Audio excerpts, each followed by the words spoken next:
Hi, friend. Happy Wednesday. It's so good to see you.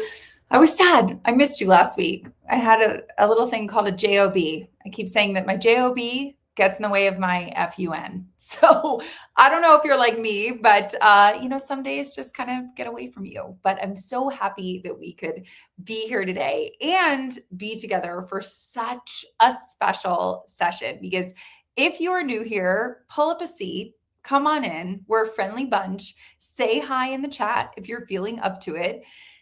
I like to think that that chat is kind of where all the magic happens. As much as it happens on screen here, the magic kind of happens over there too. But if you are joining us via your ears on your favorite podcast network, never fear. You can also feel like you're in on the chat. You just have to ask the questions out loud to yourself and hope that somebody in the chat had that exact same question and asked it for you. But if not, you can always message me or our guest Selena afterwards, and I'm sure we would be happy to help answer your question.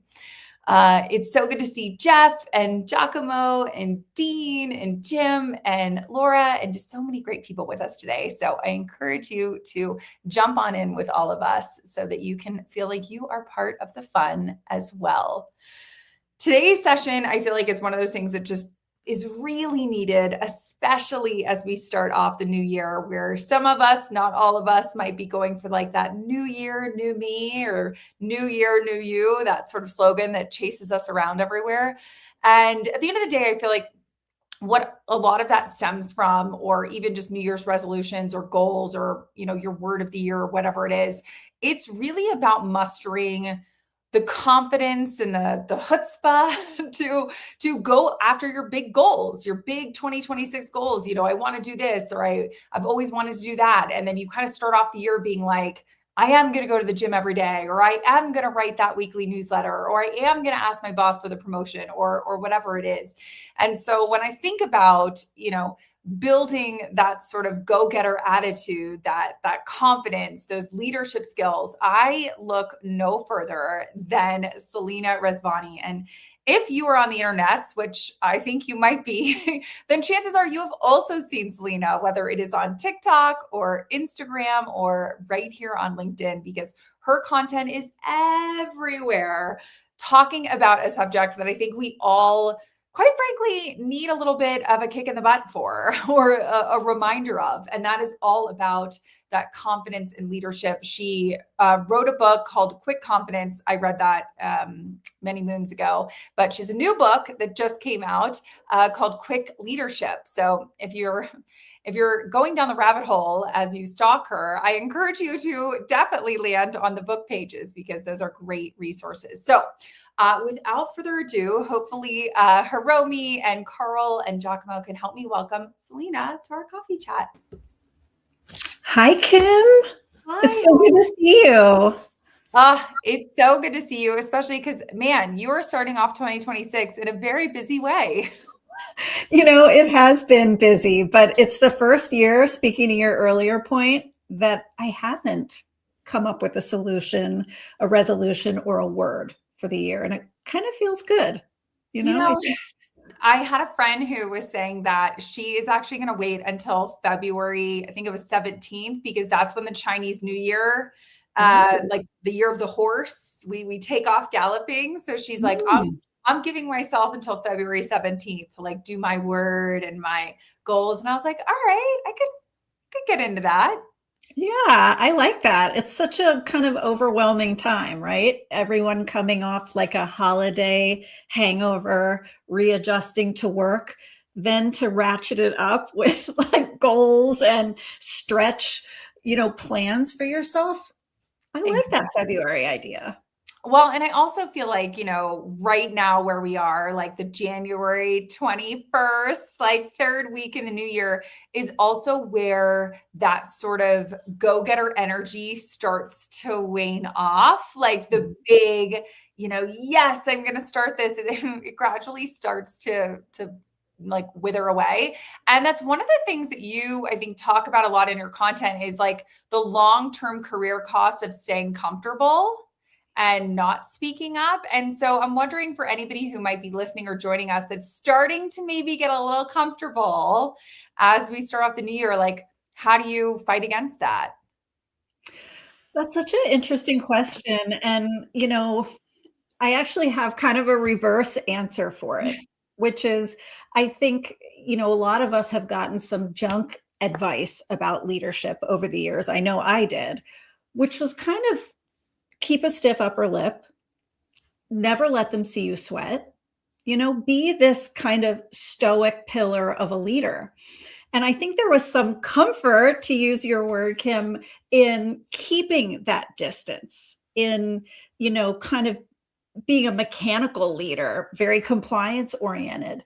And, I would argue that while that was comfortable, maybe to keep an arm's distance, to be all business, that there's a better, different kind of comfort in being a more human leader. And that's what got me so excited about writing this book, Quick Leadership, was just, I think we're overcomplicating this job, and people want a human leader today who gets it, who understands work is one element of a full life. Well, and work also, we spend the majority of our time there. I tell people all the time, like who you work with is a decision, that you make, just like you make a decision about your friends and your partner and, anybody else that you spend time with. Absolutely. It's a huge part of your life. And I don't know if you saw this study or anyone who's joining us today, but it's stuck in my mind so much. UKG found that your manager specifically impacts your mental health, your well being on par with your partner, Oh, right? Even your therapist, and has this big outsized impact on how you feel day to day. And it makes sense, right? Given our time commitment, uh, to the job and the amount of influence we get from that person. oh, absolutely. And I think one of the things that a lot of people think about is that, to your point of not only the distance, but like, oh, my boss is so much different than me, or like Mhm. they're like the holier than thou version in the workplace. And I'm wondering, because obviously you work with a ton of like executive leadership teams and C-suite teams. So I'm wondering if there is, a confidence issue or a leadership issue that doesn't disappear as people move up. Like the same problem that the intern's having, like the CMO is having, or you're seeing it in like the C-suite as well. Yeah, I think one confidence issue that's like perennial, that seems to always be there no matter how senior you go, is a discomfort managing the youngest generations. So Mm. whether we're talking about boomers doing that or Gen Xers, there is such a spoken, talked about discomfort with managing Gen Z. And I'm sure you hear it, Kim, complaints or skepticism about this generation. And one of the things I try to do is have people take a little perspective, because it's easy to say, your ways are so weird. Why are you like that? How come you think that way, or use this body language, or whatever it may be? But I try to explain to executives, realize what a participative world Gen Z has grown up in, Yeah. a world where you can, game with people, obviously school projects, you're on those teams and groups, products you love, you have some say in how they change or evolve. And then imagine going to a workplace after all of that, where, emails are like one-way lectures, meetings are like monologues, you know, uh, people might say they want feedback, but like shoot down every idea. It's like a rude awakening. And so I think I think the best thing we can do to solve that is to co-create more, to co-create what the future looks like. Well, and I think something that you hit on too, I know that I definitely run into it, is sometimes I feel like the younger generations, whether it's the Gen Zs or Alphas, whatever, it's almost like they're speaking a different language. Mhm. Or at least I try with my nieces and nephews to be like, I sound like such an old person, but I'm like, what are the youth saying now? Like Right. speaking some kind of like different language that I like don't understand. And I feel like so much of the time, you talk about in your TikToks and some of your content are these very specific sort of like language swaps, like, instead of doing this, do this. And I'm wondering, for somebody who is trying to communicate, in an intergenerational way, whether that's in person in the office or Slack via remote, are there specific language cues that you would just encourage them to swap out or to try differently? Yeah, I think more collaborative language, right? Because of that idea that this is a participative group who has an expectation that they're going to have a voice and it's going to matter. It may not be the end all, right? Not everything they propose can work or happen, but they are going to be heard. So I think more inclusive language, like we are going to pursue XYZ, or coming at it from curiosity, like genuine curiosity. How would you approach XYZ plan or problem or what have you? We need to upgrade such and such and make an improvement. How would you think about that? And listening, I think these are like old school human being skills that people Yeah. are craving, right? Just people skills of asking with, true interest and listening. And listening. No, I feel like the active listening, we left somewhere in like 2019. I don't know, but it was like pre-COVID, and I don't know if it's come back. But no, you're totally right. I feel like the active listening is definitely something that is hard. But I also feel like in some ways, for some people that might be joining us, because I've definitely gotten questions about it before, some people might be like introverted and almost too good at listening and not good enough at making their voice heard. And a lot of times, at least the questions that I field about it, I'm sure you field way more than I do, is that people just sort of get, I don't know, they get kind of like the ick about it. It feels uncomfortable for them to speak up. And so I'm wondering, like with introverts, what is something that you kind of the pendulum the other way to get them to like stop listening and start participating? Yes, I love this question, Kim. It's one of my favorite things because I really think we have to rehab meetings and, Yeah. and how we come together. And so one of the ways we can do this is to get people talking in the first 5 minutes of a Mm, meeting.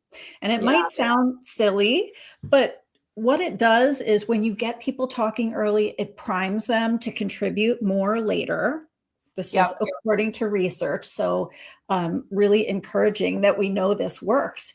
But it also helps them kind of break the seal, socially speaking, that my brain registers I already spoke. So it's not so scary to do that again. Right. So it could be really easy, a really kind of softball question. Maybe we're here to talk about, marketing and the brand. You might say something like, before we jump in, what's one word that comes to mind when you think about our brand? Yeah. A little contribution, but they've already talked, right? And they're more likely to go on and do that more. I think another thing we can do for those introverts that you mentioned, or maybe it's even someone who's like early career, Right. who might hesitate a little to share, is as a manager, you really want to encourage people to share first draft thinking. That's what I Mm, call it in quick yeah. leadership. In other words, it's okay to share ideas before they're impressive. And that's so important. You might say something like, "What's promising, team?" Even if it's a little bit out there. Yeah. Give them that permission slip to get a little weird. And while you're at it, don't stress test right away. Like, "Oh, Kim, that's not going to work," or "That would never, get approved in 2026." Try the "tell me more," or, "Team, how do you see that playing out? What do you think?" I love the phrase "tell me more." I feel like that can work in personal life, professional life. It's 3 words, like going back to Yeah. like the first 5 minutes, even if you're like scared to add your own thought or ask a question, you just wait until somebody says something and you raise your hand and be like, whatever they just explained, sales, marketing, whatever. Tell me more. And usually, people love to launch into a bigger explanation. They will tell you more gladly. Well, you're so right. And I think there's actually like your tip is so on point because I think there's like a really core human need to be seen as a person, to be heard. And you saying that, you're really spotlighting that person, right? And you're validating them and you're saying, go on. Yeah. And, I think that's why it feels so good when somebody says that to us.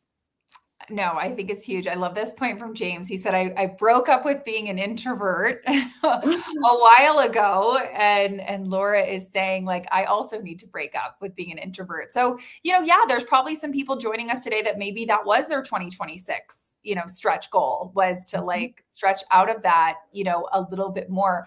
What are some tips that you can give to somebody, not only who's wanting to speak out in the meeting, but maybe nominate themselves for some stuff, or say like, because I did XYZ in 2025, I think I could lead the sales pitch, or I think I could lead this marketing project, to like put themselves up for some more leadership specifically opportunities? Yeah, I also love that question because it's close to my heart to help people get bolder, especially when it comes to contributing, right? And Yeah. we've all had that feeling of biting our tongue, and it feels pretty awful. Like it's a very disempowering feeling to censor ourselves, tell ourselves no before they ever get a chance to. But one thing you could play with, and it's such a little word change, but if you're feeling a little intimidated by like, well, I recommend we do, or my proposal is, which can feel very strong, just even letting yourself get in the habit of what if we? It's a Yeah. way for you to put, your thinking out there, Yep. and to contribute.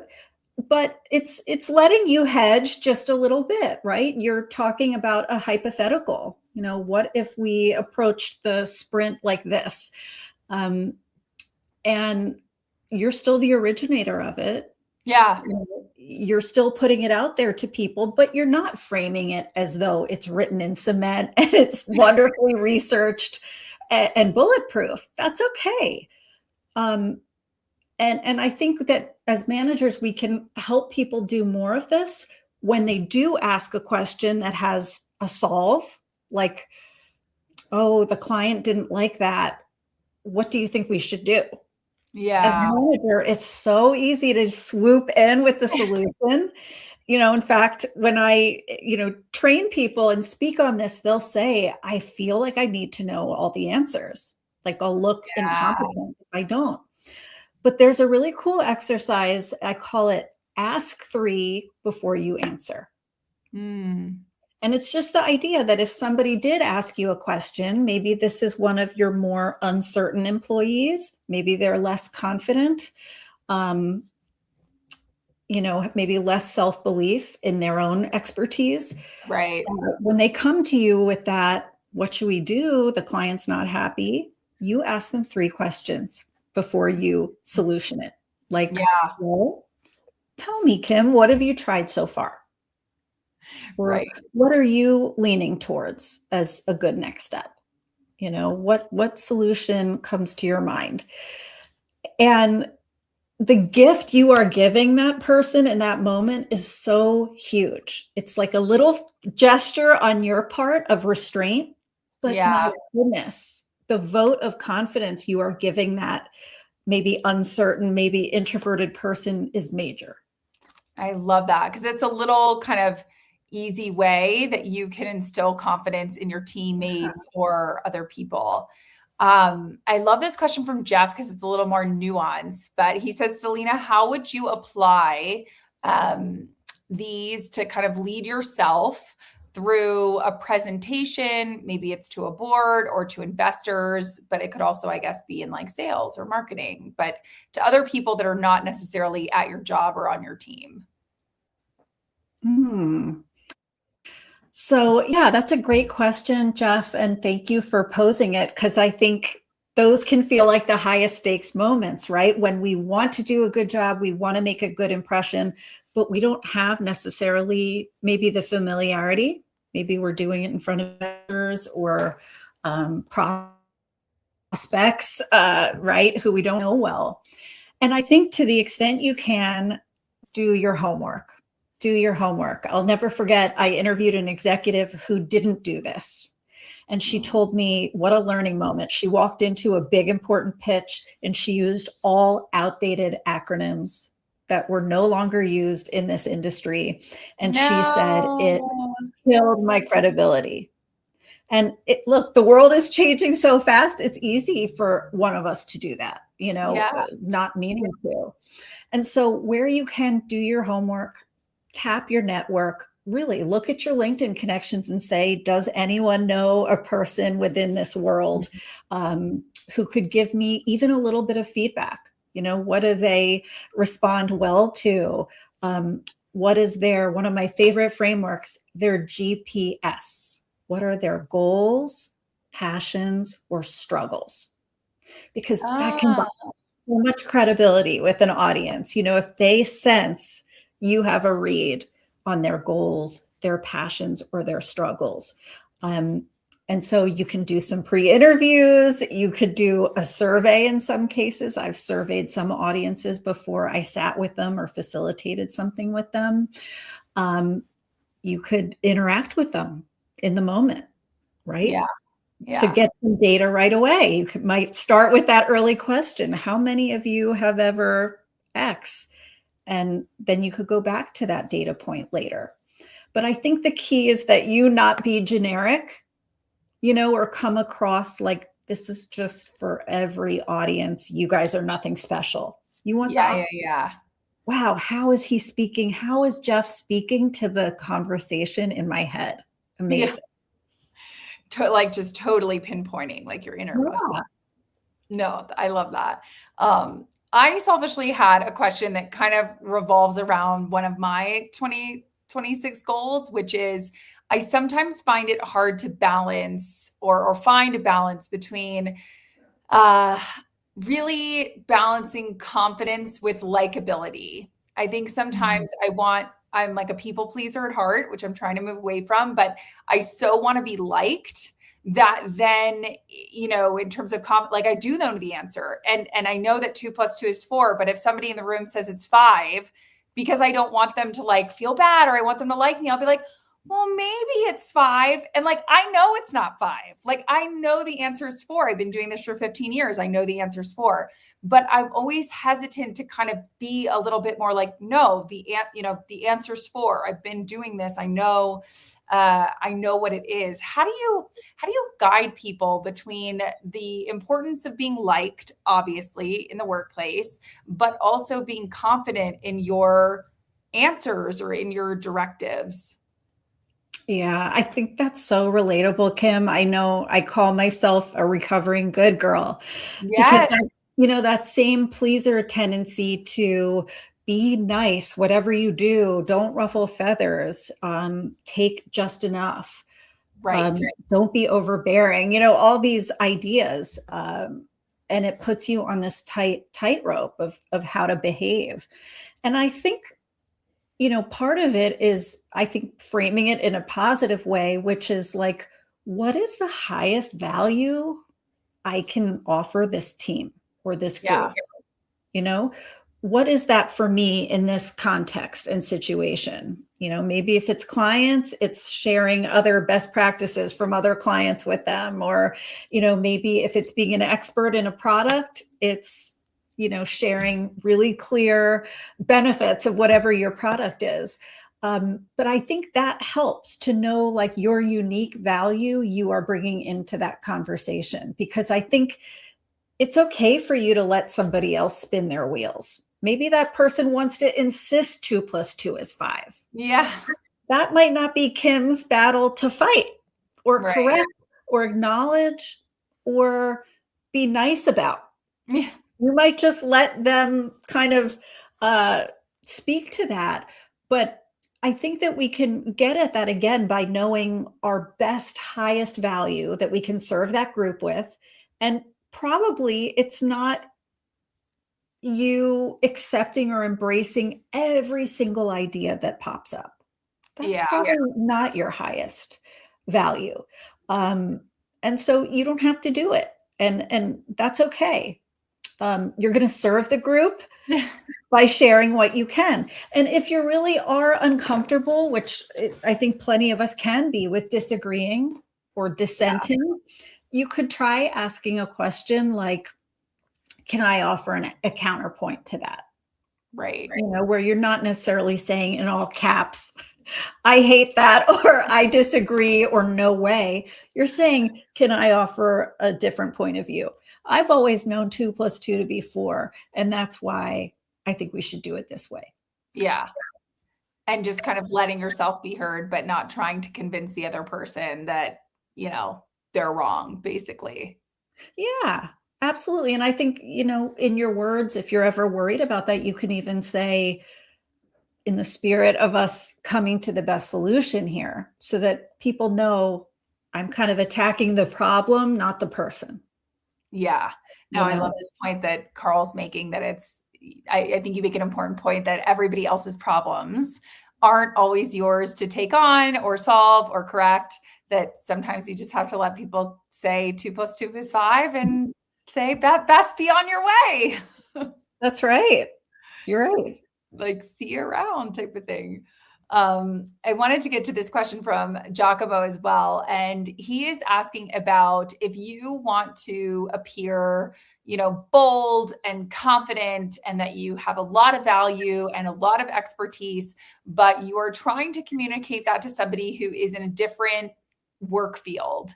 So maybe you work in sales and you want to move on into marketing, or maybe you work in tech and you want to move over to a CPG brand.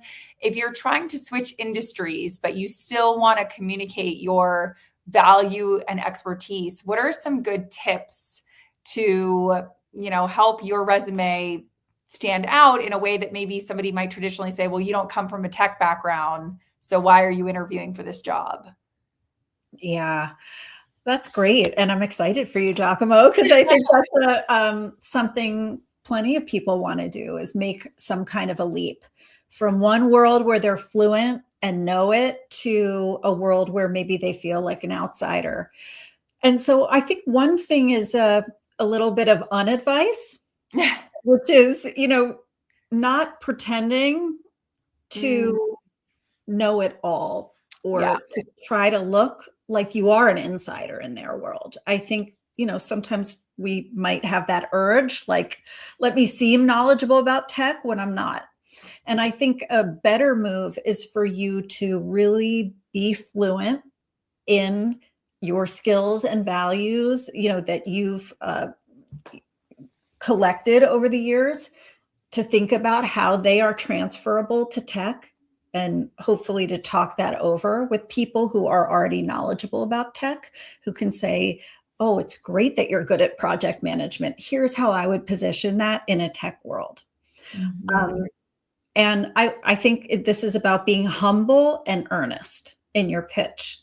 Um, I have learned a lot doing XYZ, or being a top project manager over here.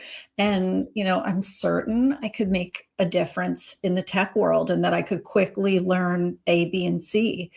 So I think we don't have to pretend. I think we can be earnest and honest and humble.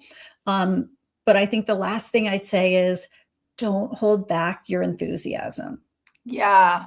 Because you've interviewed people, Kim, I know I have too, and the imperfect but Yes. enthusiastic candidate will win every time, compared to someone who's, like, leaning back, acting like, "I really don't need this," Yes. um, or "This is no different than any other job on Craigslist or LinkedIn or any other place I've applied for." So show that. If you're jazzed, if you're amped up about it, let that come through. And I think, to your point, Selena, what I know from being a manager and also being hired is nothing is more sexy and attractive than a problem solver. Like, at Mhm. the end of the day, whether it's your boss or your boss's boss's boss, people want solutions, not problems.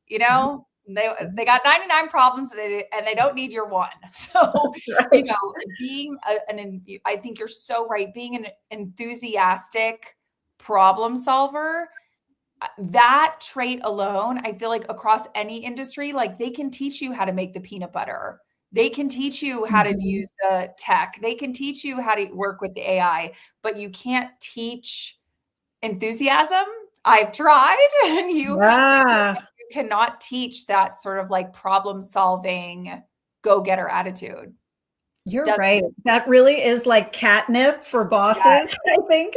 And again, if you're somebody who's maybe afraid to be a little bold with a solution, like it feels scary to put a big idea out there, when you share your problem, be ready right away to say something like, I was thinking we could. yeah, It doesn't have to be, and the solution is, no one expects right. you to have all of them, but, and I was thinking we could try this or hire them or look into such and such. It's going to mean so much to your manager. Oh yeah. I mean, even just having those ideas, I think is huge. Um, and I like that idea of just really also just displaying confidence by saying, here's what I bring to the table, but not I can't remember if it was a TikTok that you did last week, or maybe it was a couple weeks ago when it came up on my For You page. But you were talking about how kind of over explaining can sometimes quietly erode authority. And how Yeah. sometimes when you do get that like diarrhea of the mouth, like people trust you less type of thing. And Yeah. so I'm curious, like for people that might add a little more color to their stories than maybe they should, what is something they can do to catch themselves or to kind of auto correct when they feel themselves going off the tracks? Yeah. Well, first, I just want to say you can absolutely change this. Yeah. Like, this is possible. This is learnable. I just worked with a coachee this year, an engineer who was given this feedback on his 360. You talk too much. I lose the thread. I don't know where you're going. And has found ways to get more concise and precise with the way he speaks. So if you just caught yourself over explaining, first, I just want you to picture that over explanation, which often comes from this urge of, I want to be understood. I want them to understand, to start to see it as clutter. Because, when you see it as clutter, you can visualize that it's getting in the way, that it's Yeah. making, your big message, your big point harder to see or hear or grasp. Mhm. So that's just one mental shift to think of it that way. It's not a neutral thing, it's cluttering your message. If you do notice, okay, I just went down, spiraled out, said way too much, one thing you can do is make a point to say one summary sentence that is going to put a button at the end. So to summarize, Yeah. I'm suggesting we do X. Okay, because that'll be like a service to the people in the room to have to do less thinking. What was the gist of that? You're giving them the gist. And I think, you know, it's funny because this goes under that column of restraint. It's Yeah. not a do more, have Right. more shiny tricks, and you know what I mean? Do more things, spin 5 plates at once. It's doing less. So I think some of it is like acknowledge you're powerful when Yeah. you are concise, when Mhm. you are not rushing to fill in the gap. Because confident people, I'll tell you what they don't do, they don't hurry through their words, and they don't fawn over people. Like, Kim, I know you're so busy today, but can I just have 2 minutes of your time really quick? I just have these things, we could go through them. I know you're so busy though. They don't do that. Right. And I think in a similar way, try this idea of, I have a few chips, speaking chips in this meeting, and I want to use them really well. I want to practice like letting my point land. And one way to do Mhm. that is to say it more concisely.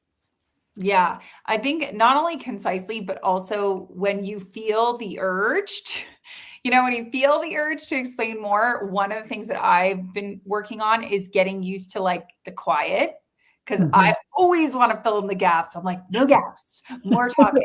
But I've started in my head to go like 1, 2, 3, even just giving myself 3 beats before launching into yet another comment. A lot of times either I'll change my thought because I'll be like, even that 3 seconds allows me a little bit of space, or it Mhm. allows the other person to talk, which is also sometimes a good thing. I think you're so right. I love that you're doing that, and I think a lot of us could learn from that, challenge, like a self challenge that I'm not going Mhm. to. I want to fill in the space. I'm not going to do it. I've even benefited myself from doing something physical in that moment because, Yeah. sometimes sitting in the silence can feel a little cringy. Like when I feel like I need to be quiet, that's when I'm going to make a little chair shift. Or Uh, that's when I'm going to take a drink of my drink. You're still pausing, you're yep. still in a safe place where you're not over explaining, going on and on, but you're giving like your body, you're kind of recruiting your body to do a job for you, to do something. No, it's so true. I feel like Laura's like golden silence. Yes.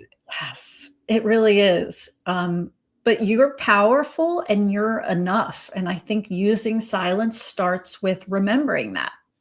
I Mhm. don't have to blather. I don't have to hurry. Um, it's me and this person versus the problem in front of us. Like it's not me versus them. And I feel sometimes for people, the silence can feel counterintuitive. Like if I'm Mhm. going to appear confident or I'm going to appear like a leader, I got to come with like the speech from Braveheart, like I got to motivate people. Like sometimes it can seem like, wait, silence? Like I thought I was going to have to come with this big like heroic speech. But you're doing people a favor and it might not look like that. Like you said, it might not feel impressive in the moment to do this, but you are giving them a second to gather their thoughts. Yeah. You're giving yourself a second to do that. And I don't know about you, but I don't do my best thinking like up against a wall with no time, full of pressure. No No. one wants to think and operate like that. So you're coming in thoughtfully.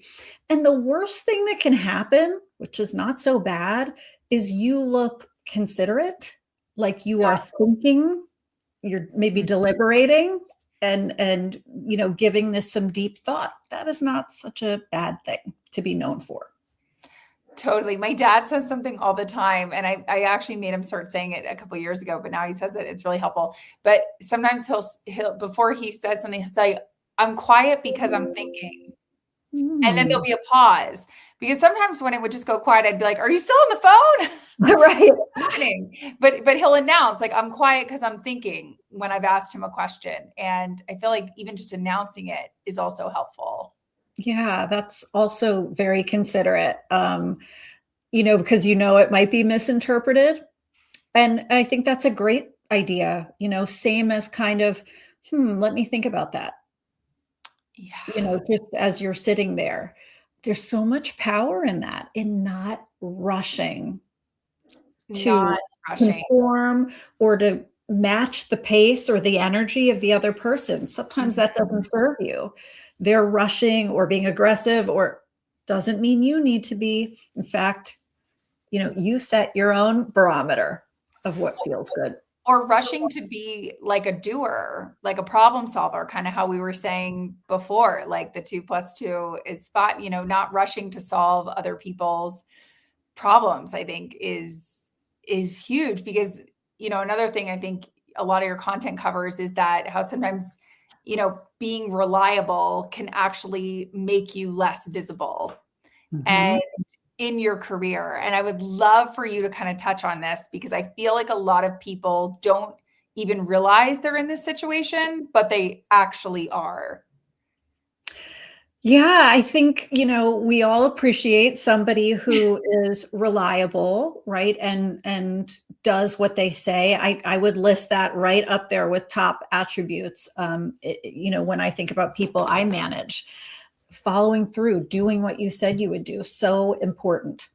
But if you want to be memorable, if you want people to think you can do more than what you do today, you have to shoot your shot more often. You can't just do the work as specified, keep your head down, and hit send when it's time to deliver.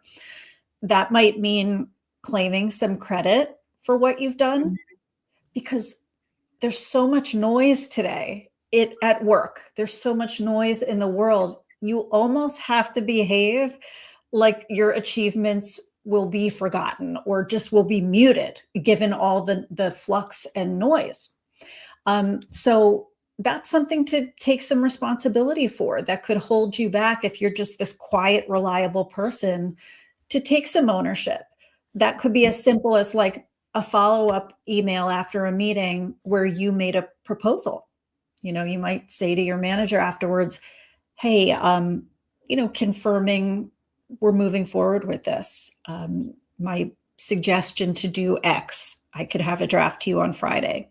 It's Yeah. a way to have like memorialize that you proposed this idea.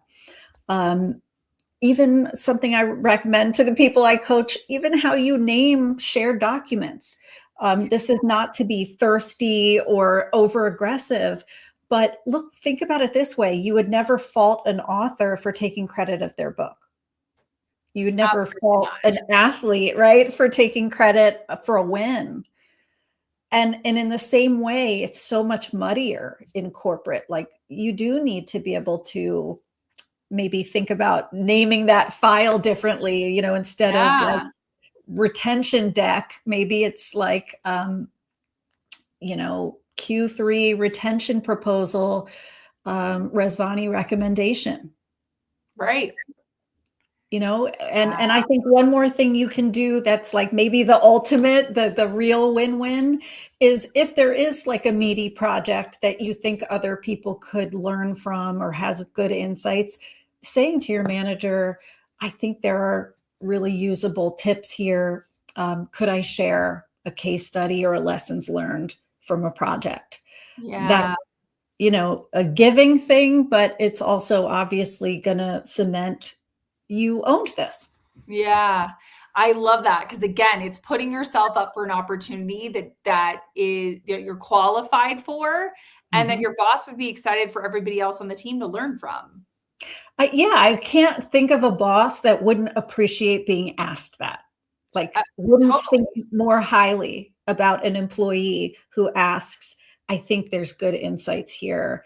What do you think about me putting time on the calendar to share with the group?" Oh, Initiative, absolutely. clear benefits, so many great things. Yeah, no, I feel like that's just, yeah, so, so clutch and so key. I'm curious, like, you've talked about like working with executives, and I know you do obviously like you're an author and you also do speaking engagements. I'm curious for you, like, what are the moments when you feel like you need a little bit of quick confidence or you feel like you need a little bit of your own kind of quick leadership advice? Yeah. Um, I would actually say this year I launched a new talk, right? A quick leadership talk and experience to go with my book. Yeah. And it's been such a joy to distill a whole book down to like key points you want to give in a talk. But I think putting out new things, being new at things, is not something perfectionists are good at. Yeah. Sitting with newness or being a beginner. And I found that to be a struggle and to need to give myself some pep talks for sure through that. And to let there be a messy-ish first draft, to be a little realistic with yourself that the first time I do this, it's not likely it's going to be 99% perfect. Yeah. Um, Giving yourself some latitude That's something I am learning and continuing to relearn in my life. No, I feel like it's one of those things we have to relearn over and over and over again, whether we like it or not, quite Yeah, frankly. exactly. Speaking of learning, when you are going to learn something, are you switching to books? Is it podcasts? Is it newsletters? Like, where do you get your best learning from? Mm.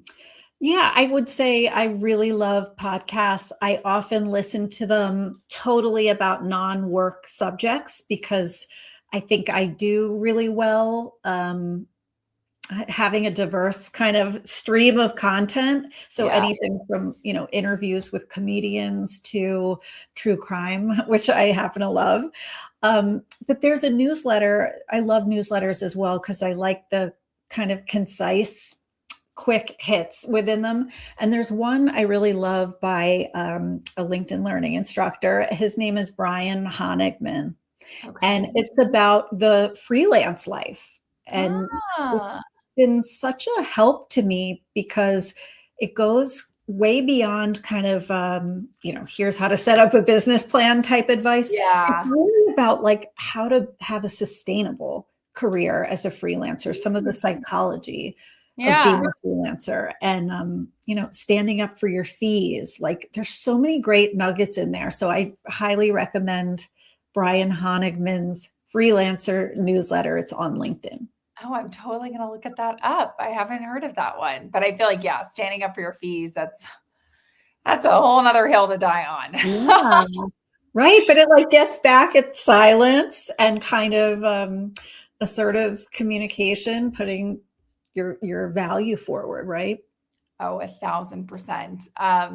I feel like there's a million more questions I could ask, but I will reduce it down to just one, which is we are very nerdy around these parts and we love homework assignments. And the homework assignment could be to do something or download something or listen to something or try something. So if you could give us a homework assignment for the rest of this week or going into the weekend that you think could give us either a quick bit of leadership skill or a quick piece of confidence, what would it be? Hmm. Let me put on my professor robe, right? While I give out the homework and get my red Yes. grading pen out. Um, I love this question. And I would say there is so much noise right now, like we talked about resolutions and bettering ourselves. But one of the observations I notice is a lot of people are already carrying very heavy loads, like Mm, expectations, responsibilities in their life, like being the steady ground for other people they care about in their life. And so I'm really latched onto this idea of grounding ourselves this year and instead yeah. thinking about like one anchor in your life that will help you on hard days, Mm, on tough days. So it's not asking you to go get more or sign up for more. It's just literally reminding yourself what anchors me, grounds me in those tough moments. Could be a phrase, could be, I don't know, like quartz rock on your desk, whatever it may be. But in my own mind, it's these words, I continue. mm, And I think that helps me when I have had a hard day and I kind of want to retreat and bubble wrap myself, from the world, that it's safe. You can try again. You can yeah. get in and do again, try again. So maybe that's something different for people joining. I can pause or progress counts. What is that? Your year of 2026 doesn't need fixing. You don't need fixing. But one Mhm. thing I really noticed just about our conversation today is grounded leaders, they tend to create grounded teams. So do this for yourself. Like feel solid in that anchor, um, and revisit it because And revisit it. you'd be surprised the effect it can have on you and the people in your life. I love that. That is such a good homework assignment. I encourage everybody to get on board with that, like I am going to. And we can always tag Selena when we do our homework assignment, or we can keep it to ourselves, whichever one. But I love that. That's such a good reminder, and just a reminder to keep coming back to it over and over again. It's not a set it and forget it, sadly. Yeah, and what I love about it is it's not outside you. It's Right. not like the answer lies, with this person or book or thing. It's you're enough. Yeah. You already have this thing. You're just making kind of an intentional choice to go there and help yourself when you need it. 1,000%. This has been so wonderful, Selena. Thank you Same. so much. If people want to keep following you, keep learning, where are some of the best places for them to do that? Yeah, I would love for you all to follow and kind of join the conversation. I make content 5 days a week with leadership tips on video on LinkedIn, Instagram, and TikTok, all at Selena Rezvani. And so I'd love for you to weigh in, share your ideas of what videos you'd like to see. And my book, Quick Leadership, is available everywhere books are sold. So I hope you'll check it out and tell me what you think. Oh, I love it. Well, thank you so much, Selena. And thank you guys all for joining and for your amazing questions. Selena and I tried to get to all of them, but it was hard because there were a lot. So if you have any that we didn't cover, you can always reach out to either one of us. But thank you so much for taking the time and energy to join Selena and I today. We will be back. Well, I will be back here. Same time, same place. You can always go to getcoffeewithkim.com to see our full schedule. And until then, have a beautiful rest of the week and a safe weekend, guys. Bye. Bye.